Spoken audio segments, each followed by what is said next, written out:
Superb. Hi, everyone, and welcome to this session on uh, purpose to revenue to balance. Welcome, Debbie. Welcome, everyone else who is watching the recording. And Debbie, just a quick check that you can see my screen. Awesome. Thank you so much. Um, Today, we will be going through some key points of uh, life, so-called, especially for entrepreneurs. And we will try to simplify it. And there will be some kind of balance between is it a formula or is it a direction? And we'll see how it is.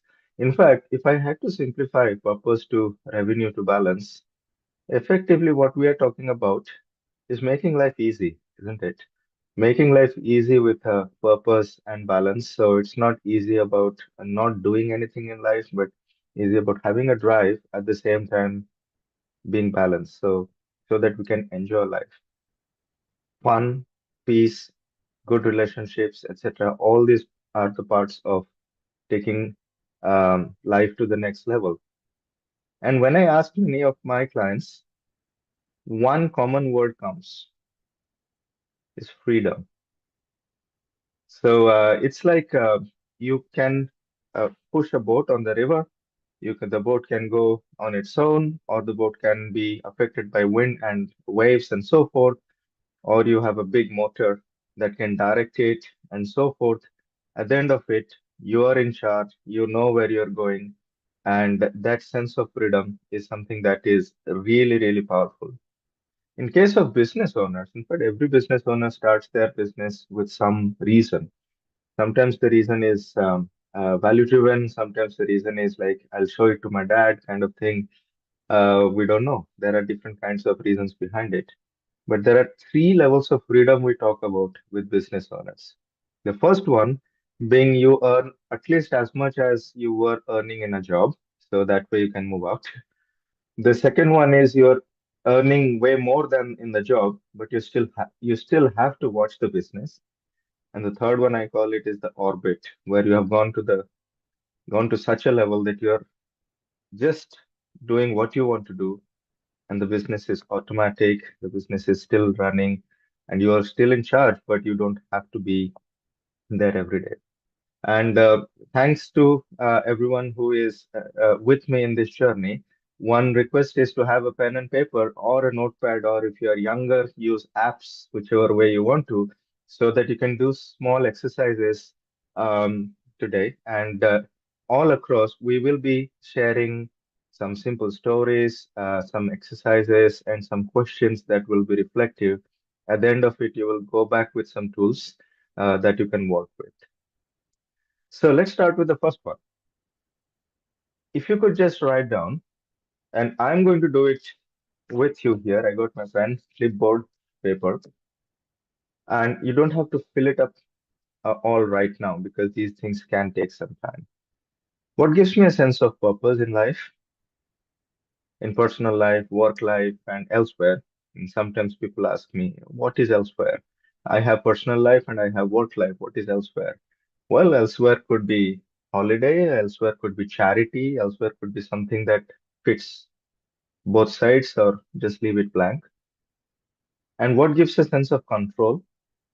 And when I say control, it's not about controlling someone else. It's about can you take an action about that particular thing that you're talking about? And what gives a sense of service or value? So I'll give an example. Um, I want my child to have a good education.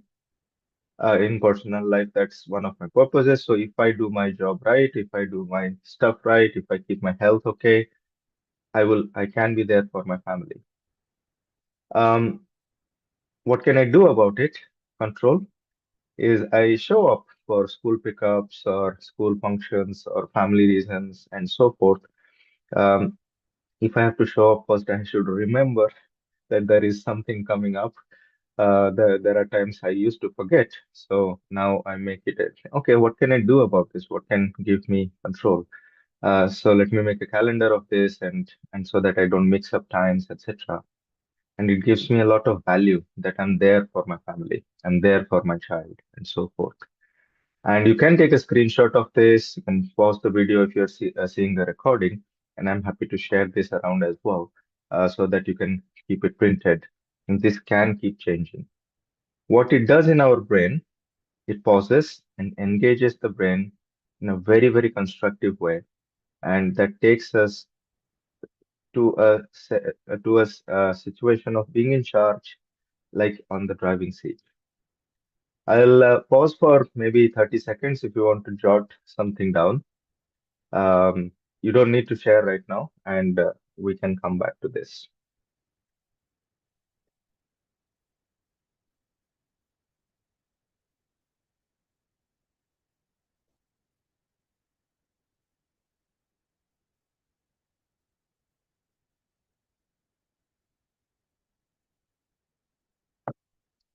And I call this pause and play. The activity of being a bit playful in life, even as a so-called grown-up, even as a business owner, even as a business leader, is extremely important. It takes a huge amount of energy away from unconstructive things to help us be creative.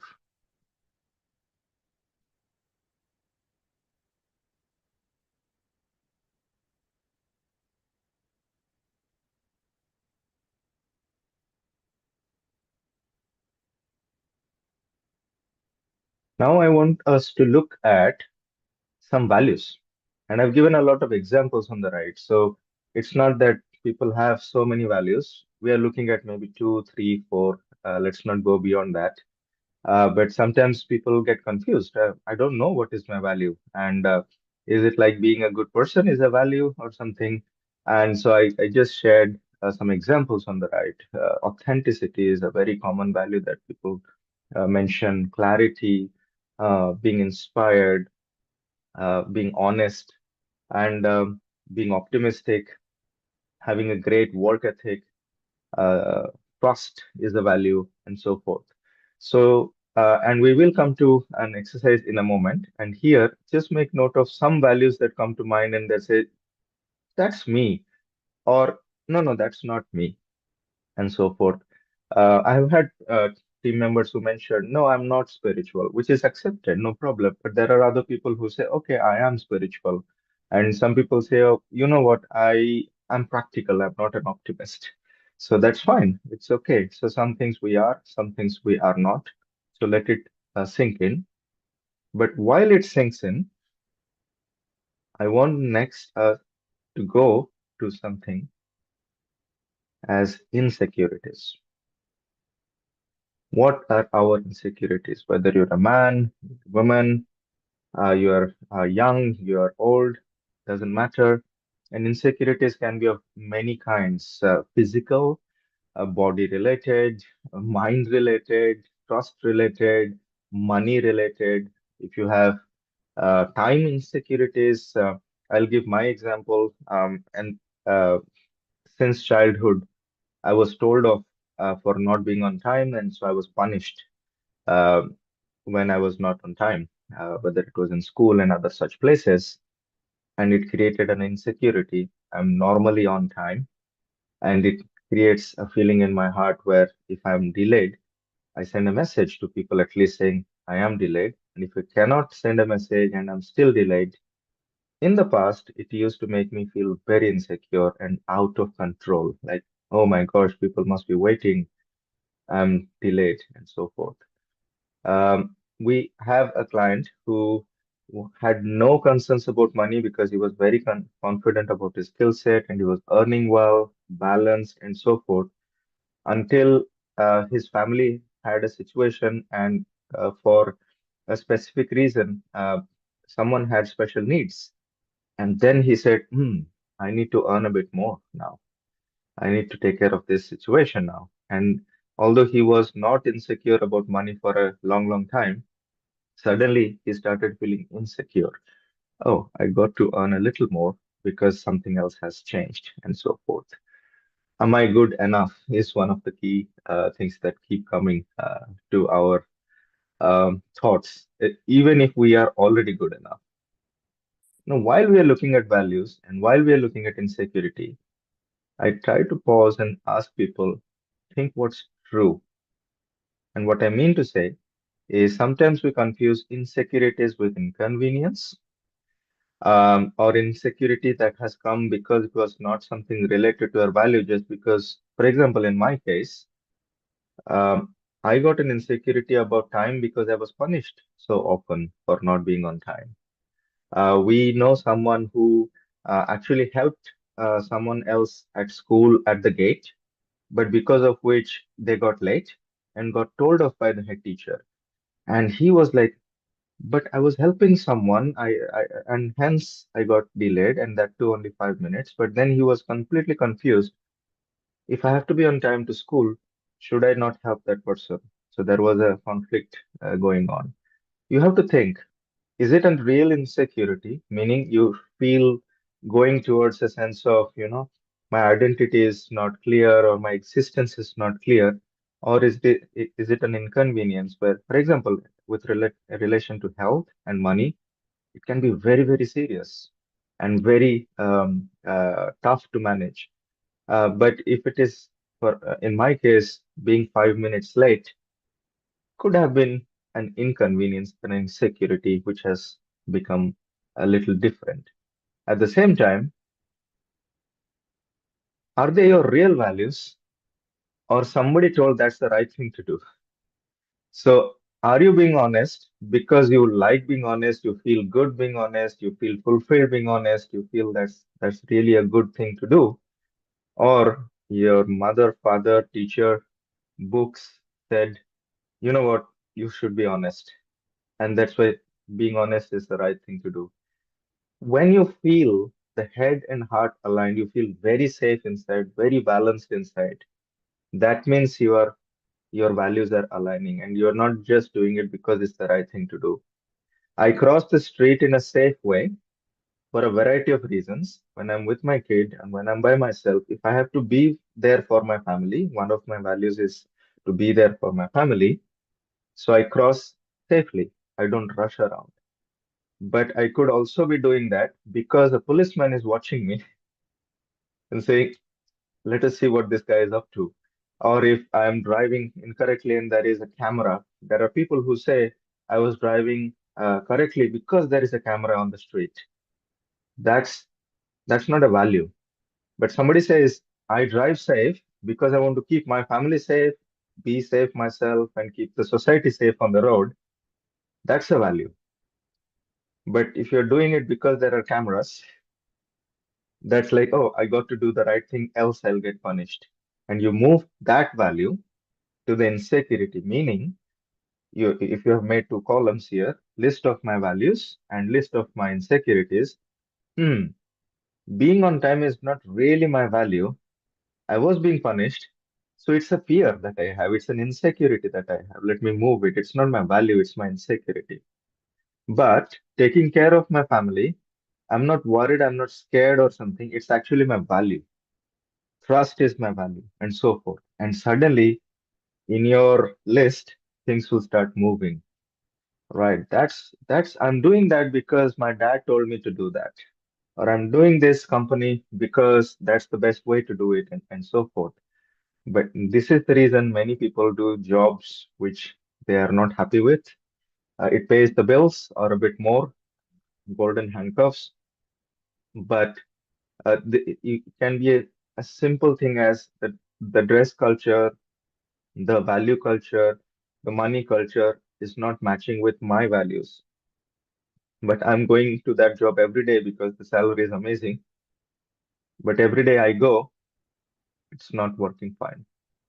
And it's then eating away my purpose. And that is where we start getting stressed, we start getting misaligned, we start getting frustrated, and that is not really helpful. So let's take maybe 20 seconds just to write down in one, two columns here, values and insecurity, and just think, is it really my value or am I thinking it's the right thing to do? If it is really your value, you'll feel really good in your heart and head together. And what are my insecurities?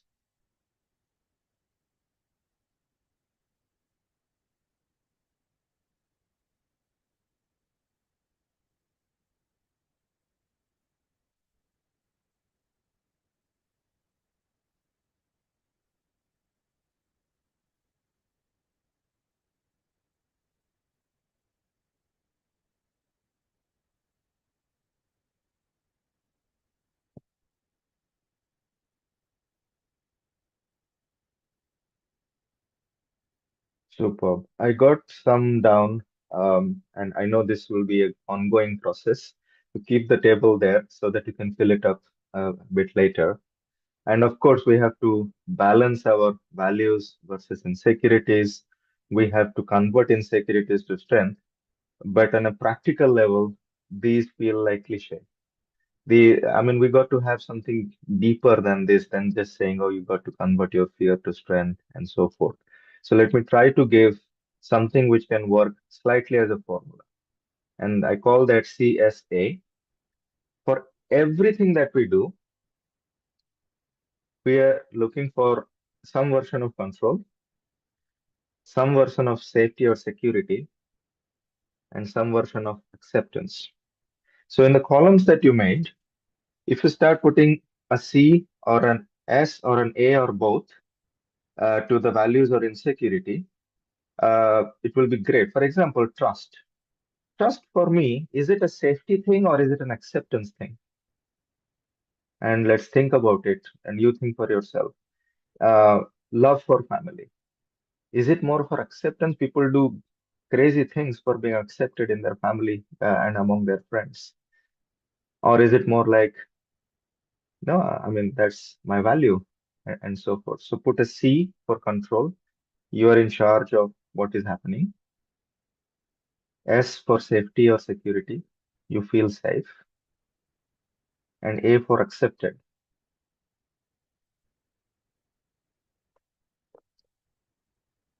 acceptance.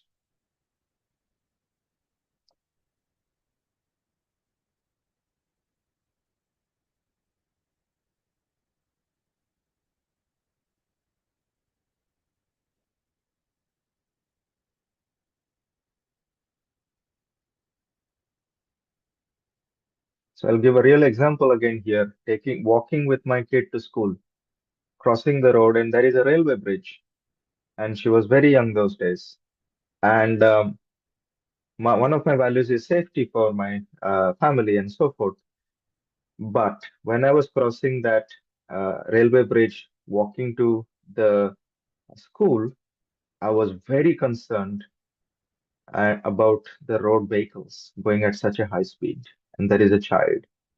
And there it was insecurity, and I could do something about it. Meaning, what I say, I hold her hands, I keep her on the leftmost side of the road, I keep her at least a meter away from anything else, and so forth. And as you can see, as you do CSA for different things, you can start writing down what can I do to keep control, to feel safer, and to feel accepted. And you can put those values and insecurities. And you might be observing, I have not been saying, oh, you should forget your insecurity or anything yet. No, that's no, we are not here to push something down, process something. I'm still just categorizing things so that we just know today I can do this to feel safe, to feel in charge, or to feel accepted, or mix of each.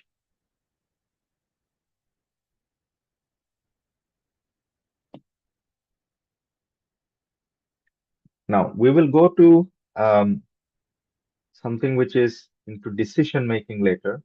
But before we go there, and remember the topic today is purpose, revenue, and balance. So before we go there, let us not do anything which does not match our value and does not help our insecurity, because that's the place we start getting disturbed, imbalanced, or we do things for the sake of it, and it does not align. And this will form a foundation of our purpose statement that is coming up. You might say, oh, but I've been running a business since a while, or I've been doing this job since a while. I know my purpose. Well done. This will strengthen it. Maybe it needs a relook. It will help there. If you have already done it, just pat on your back saying, oh, it already done it because it matches my values, it helps with this and so forth. But next time you are worried about prioritizing, confused about growth, confused about taking to the next level, I'll give you a couple of tools today that will help you switch that, aligning with your values and insecurities. And unlike other people, I am not saying that you should shove off your insecurities or be positive and those kind of things. We have to accept this and we have to accept that. And then we have to go ahead. Everything is our life.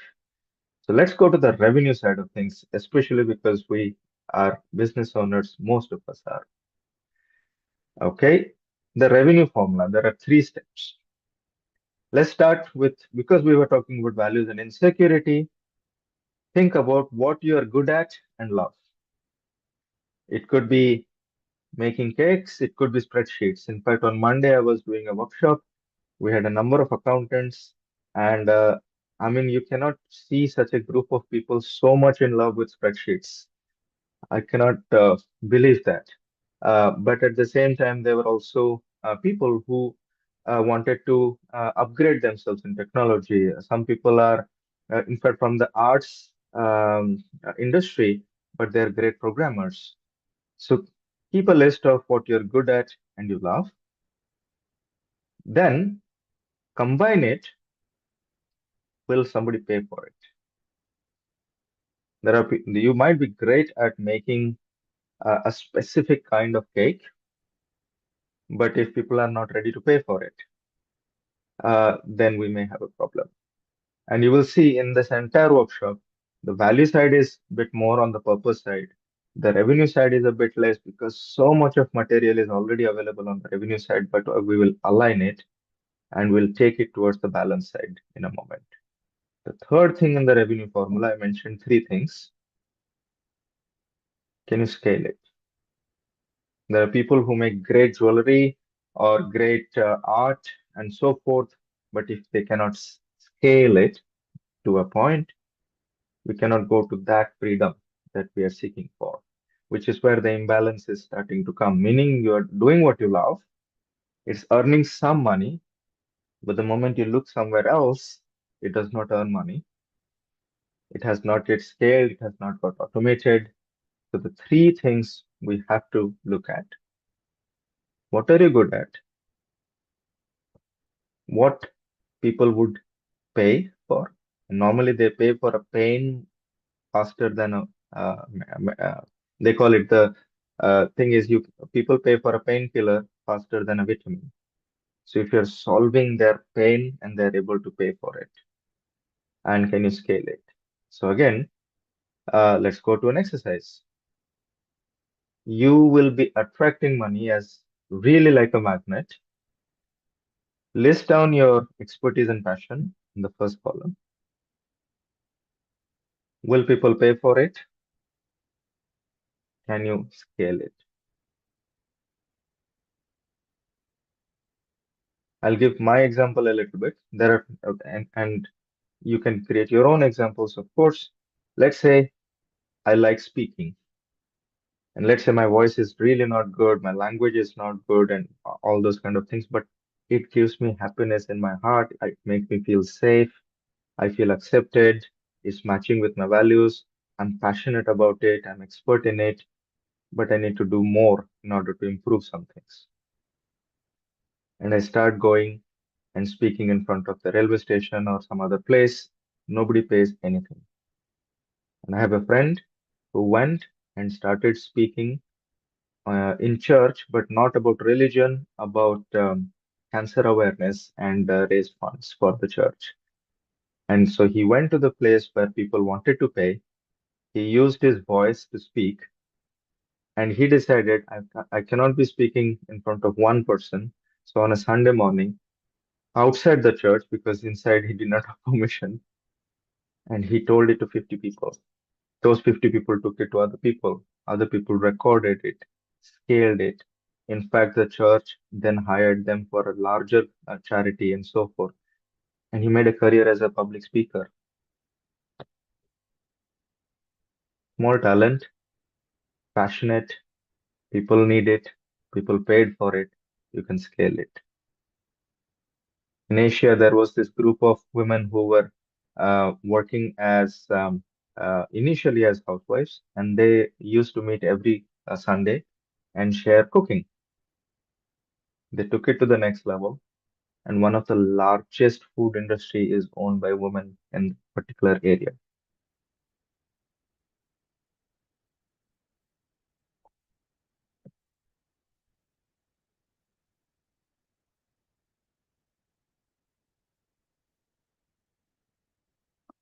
I'm also writing down a couple of things in here, and we'll keep coming back to this.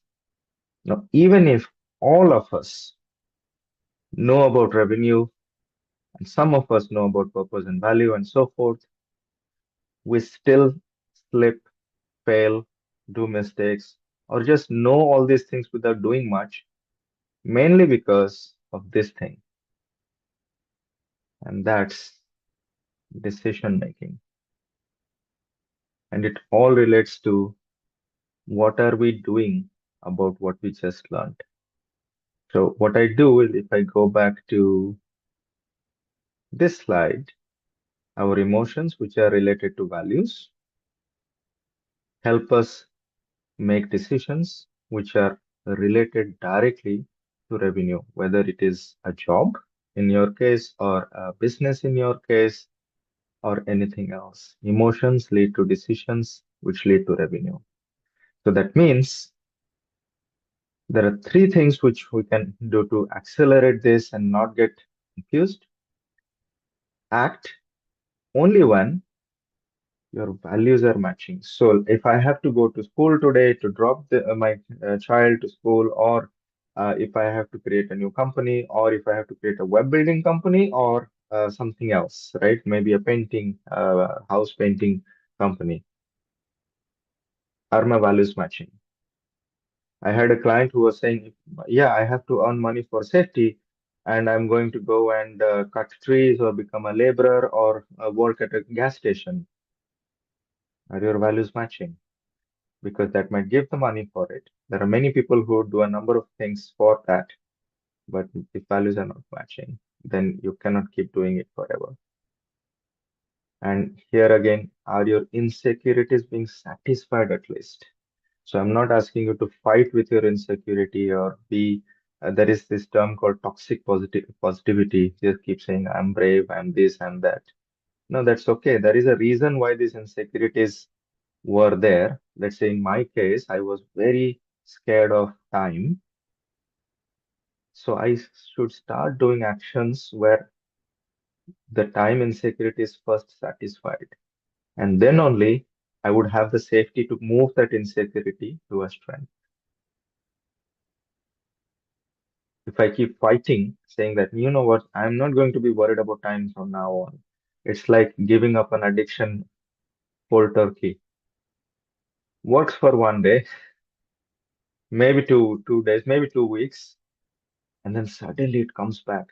And one day I might be late for an important meeting and I'm frozen. I can't present. Why? Because my time insecurity has come, or my money insecurity, or my body image, or whatever it was my insecurity.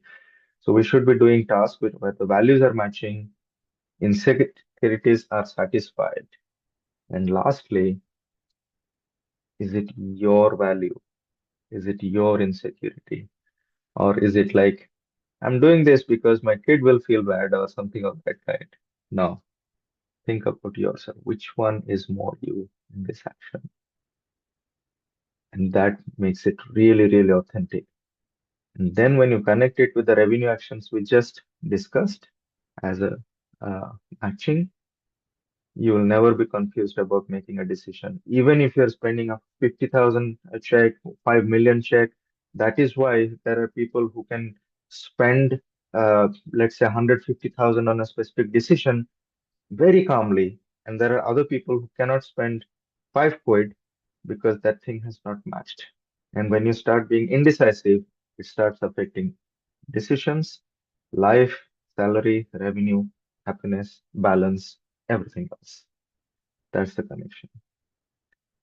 Now, you might say, okay, all this sounds good, and it is really good for maybe a 1 or 2 person business, a small business, or a coffee shop, and so forth. How can we scale it? Because scaling is a really, really key part. And if you can write one book for 5 people, or that book can go to 5 million people, unless it scales, you cannot increase your impact. So let's look at how to scale in a few ways. Some concepts to start with. The first concept I have, call it PPT, people, processes, and tools And from experience, I have realized they have to be in that order. In the days of AI, in the days of automation, um, everybody thinks, you know what, I'm going to get AI to do this, or I'm going to get the tool to do this, I'm going to get a machine to do this. There are so much of things available. If you don't have the right people, starting with us, we are the first person who are the executive officer, chief coffee maker, chief printer, chief accountant, everything to start with one person. Then you start creating other roles and so forth, people. But when even if you have great people, if you cannot clone yourself in the processes, either they will do things which are not matching with you, so that creates friction, or they will do things in an inefficient way. So start putting things in a process in there. Um, it's very important to have a process with someone else, because I mean, if I had to create process for my company, I take ages because I'm emotionally connected with every step.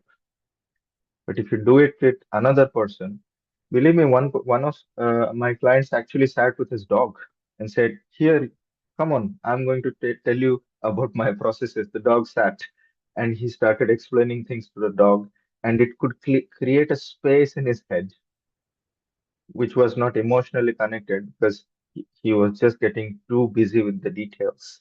You have to create the top level process, then dig down so that it can be given to someone.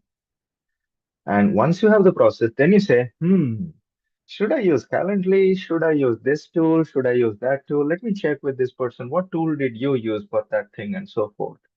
And this is where you can save a lot of money not spending on things that you don't need, because many entrepreneurs get attracted by the next shiny thing. They go and spend money on it. They find that it was not even needed for their business. And by the time, we were initially in January, suddenly they're in August, and suddenly they're in December. Then they say, oh gosh, what did I do this year? And that's how you connect. And people told me that one of the key things, especially for a small business to scale up, is how do I trust someone to take my task? I'm the best in doing this task. In fact, I can do it in 5 minutes if I give it to someone. This is one of the most common ways people explain. I can do it in 5 minutes if I hire someone, not just they cost money, they will take longer. And that is a part of growing up. So, two matrices I'm going to show you. The first one, delegation here. At the bottom is implementation complexity, and on the left is business value. So if something is really low value task, low complexity, I say forget it. Revisit later. If I go to a business networking and I got 15 cards and I don't have a scanner or anything, so I have to write down the email addresses by hand. It's low value. It can be high value depending on the networking and the person the card is, but maybe I could ask someone to do it later, revisit later. Low value and high complexity, and this is uh, a situation. I was about to say problem, but I'm using the word situation for highly intelligent people. They get busy in something which is really difficult but highly not needed. For example, somebody says, I'm going to make my own website. I'm going to start from scratch. I don't need a web designer. I don't need anybody. It's like I'm going to paint my own house, which is, I mean, really good for the first hour or first day, but beyond a time, it does not help. Most importantly, while you're doing this, you're losing time where you could be doing something that aligns with your strengths, aligns with what people need. So please deprioritize that one. But what if that particular thing is really complex but really needed? That's a strategic initiative. You could hire someone to do it, hire a consultant to do it, hire a partner to do it, but they definitely need your time. And the top left is high value, low complexity. Just get it over with because they are the easy wins. You'll get a huge dopamine, serotonin rush. Oh gosh, this is done. I had this task, this is done. And that is one of the easiest ways to delegate. Even if you feel you're losing control, it's okay. You can use that time for something better from your value and insecurity matrix, from your passion and market need uh, table. Just additionally, the same thing, low impact, low effort. In fact, on the bottom right, I just rephrased it as thankless jobs. You might be thinking creating the website is really important or creating this design is really important. Sometimes that design might take 2 hours to do it, but unfortunately, that's a thankless task. And especially if you're in a large organization, nobody would even notice it. And it's very unfortunate, but let's just put a no entry symbol for those tasks. Look at quick wins, look at big projects, and see where you can hire somebody, see where you can outsource, see where you can take a freelancer, see where you can do a barter. I do your printing, you do my website. Can we do something about it? You still have the invoice. It's not that you should not invoice it, but that will accelerate your decisions because your emotions are not clogged anymore. Your mind is extremely, extremely clear. So anytime you are stressed because of um, prioritizing, you think about these kind of things, look at people, look at processes, and look at tools. How do we do it? There are many ways you can put the as a tabular format. There is a prism format. We have some formats available on our website, but play with it, and then you can start aligning all those decisions extremely quickly. Now we come to the third section, looking at the time. The third part of this was one was purpose, one was revenue, and one was balance. The third section is that, and I call it the prism. I put a diamond over there just because it looks really nice and it's also um, showcases value over there. But over the years, and after talking to many, many business owners and many world leading coaches, it has been found that you have to balance three things. The first one is the real cash that matters. And anybody who is going on singing about money does not matter, I mean, uh, it's a different kind of money does matter. Money is a catalyst. Money is needed even for charity. Money is needed for hospitals. Money is needed for life. Money is needed for growth. So that's the first one, and that's the most crucial one. You can measure it instantly. Look at your wallet, look at your bank balance, look at your bank statements, look at your salary statement, income statement, and so forth. And it's also leverageable. So that's the cash. So that's one of the legs of this. The second one is life experience. Now, there are a lot of people, I mean, because of whatever happened in life, they focus so much on money in the first few decades of their professional career. They don't have any time for family. They don't have any time for vacations, or even if they're, I mean, 80% of small business owners work on their laptops in vacations. They still take their laptops to the hotel. Some of them can, they say, no, I have life balance and so forth. They're still checking that email from a client on the beach. They're still not disconnected. And even while doing that, if their child is saying, Daddy, look at this, or Mommy, look at that, they might have missed it. And that's a moment missed in life. Um, on the other side, there are people who are always there at 3 o'clock to pick up their kid, but they're missing out business meetings because they have not put the processes in place for someone else to do the meeting or calendars in place for a meeting to be done another time and so forth. So either they meet the customer or they meet the family, but the truth would be there in doing it both. There is more value in that, more authenticity in that.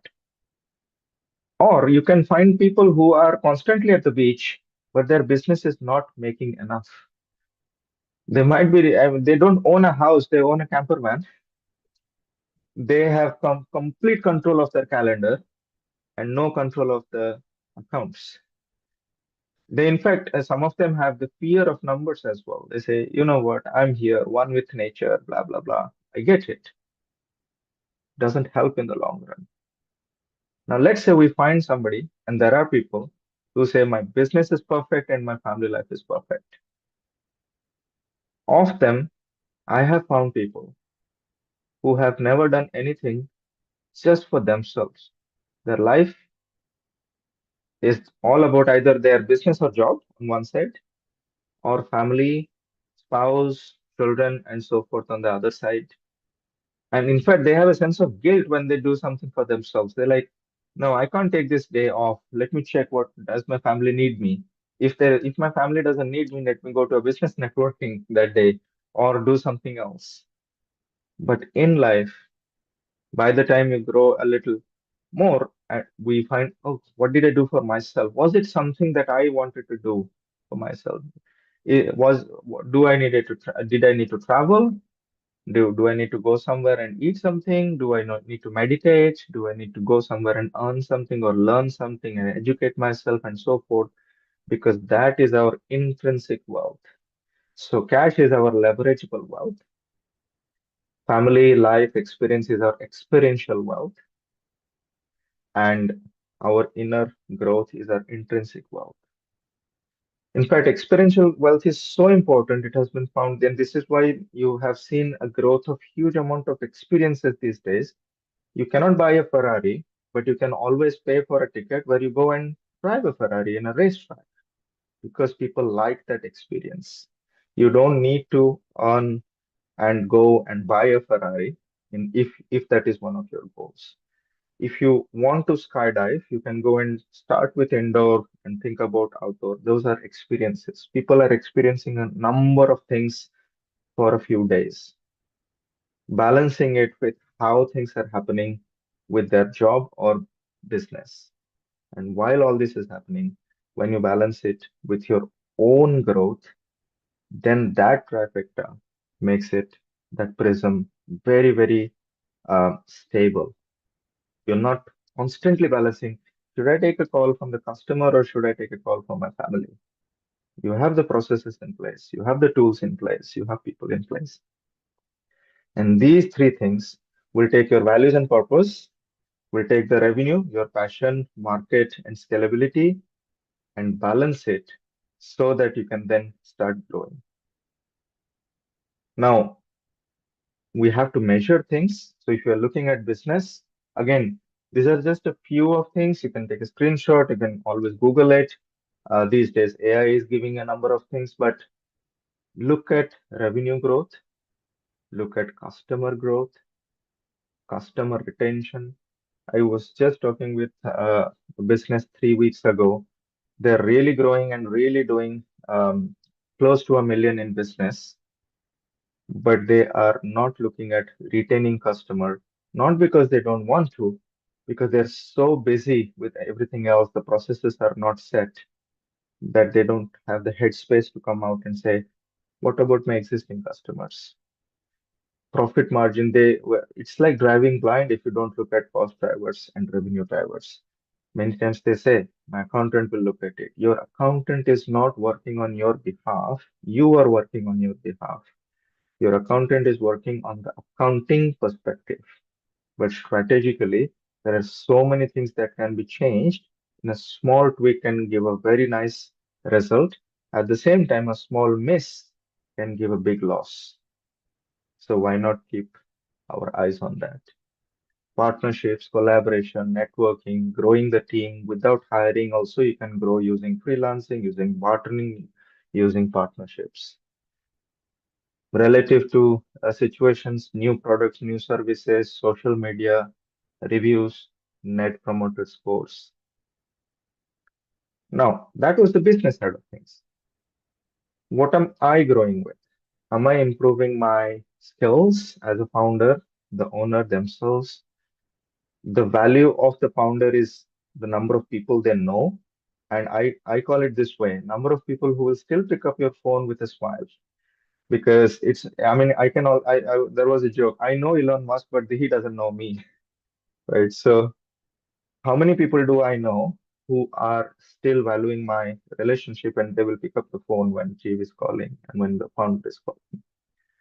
Time management for peace and balance, both on the efficiency side as well as giving time to family. Decision making, how we looked at a couple of framework. There are many things that can be used in that framework. In fact, I met somebody from the army, and he said I have to play golf Wednesday evening, and that's the reason I try to make all the decisions before Wednesday morning in the week. And people asked him, "What about you make wrong decisions or hasty decisions and so forth?"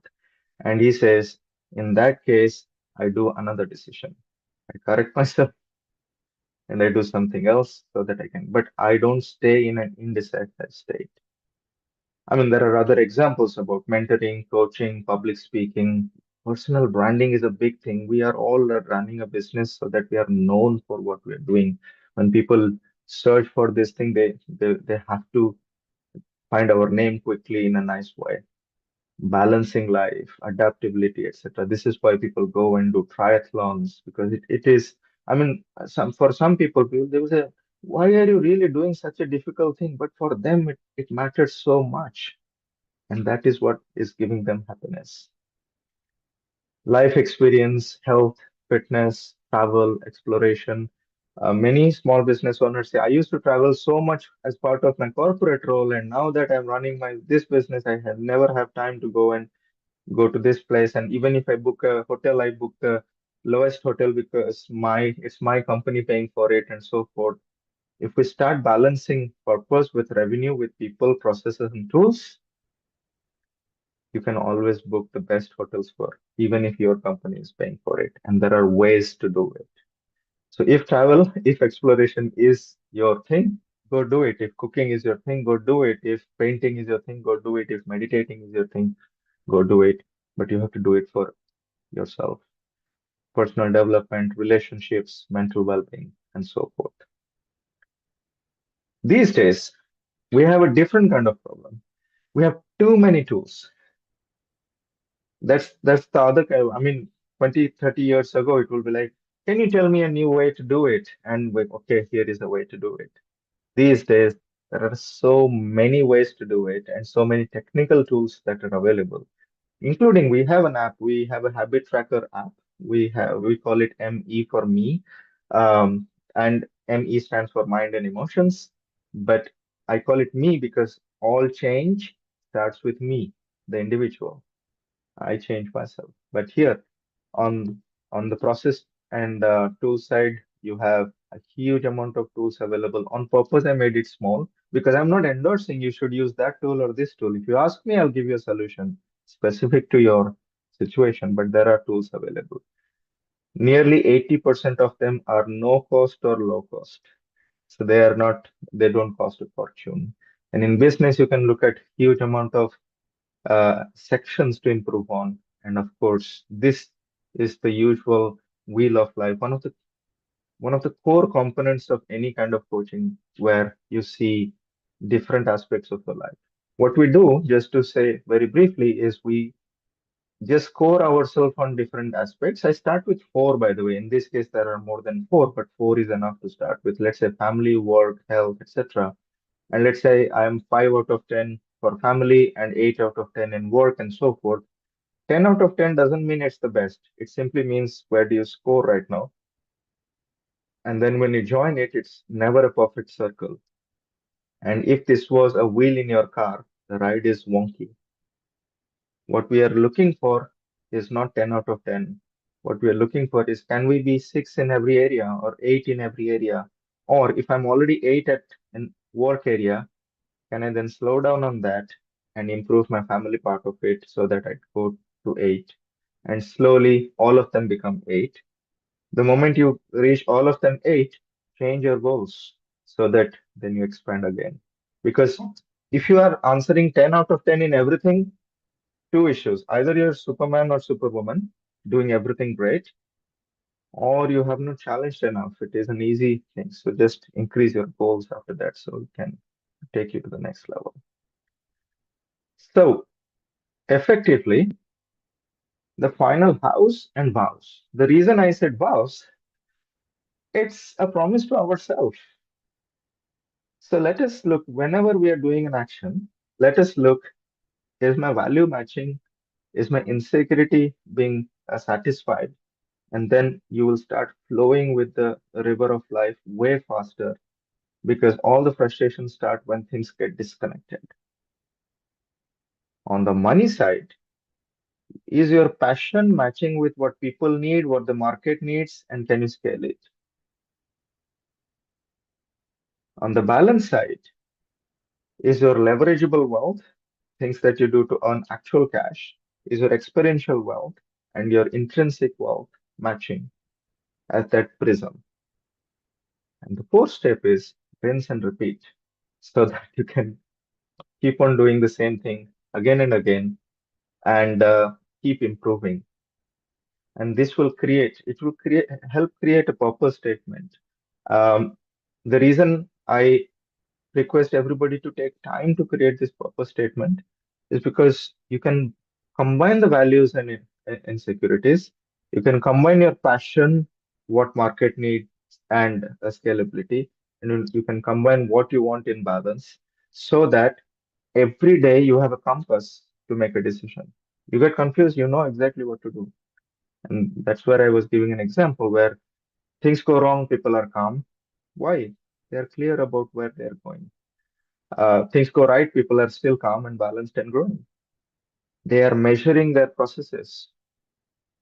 Please, please, please never ever forget to have fun while doing all of this. None of this is meant to be a prescriptive formula because if we don't have fun, well, I think we are missing something huge. Um, there are many purpose statements taken from clients. Um, it's a really good thing if you can write a purpose statement and carry it around. And you can actually read it once in a while. Once a day is enough. People make purpose statement, put it somewhere. Unfortunately, I had a client like that. He did not look at it for a few months, and that does not help. You got to keep looking at it. So I want to be financially independent because one of my values is safety and caring for my family. I am good in speaking, so I'm going to take speaking roles in, let's say, local charities and schools, and slowly go to paid uh, people. And while doing that, I'm going to, let's say, combine comedy with education, something of that kind. And every day I want, in fact, this was actually taken from a very big actor in Bollywood who said, I promised my family that I will be back by 9 p.m. every day. I'm not saying 6 p.m. because he was an actor. So he said, I'm 9 a.m. to 9 p.m. person. But every day at 9 p.m., you will find me at the dinner table. And that was his value. It was part of his value statement because that's what mattered to him. And as you carry it around, you will see how great things play out and how easy life becomes. These are some examples. Nothing works unless you have a goal. Nothing works unless you measure.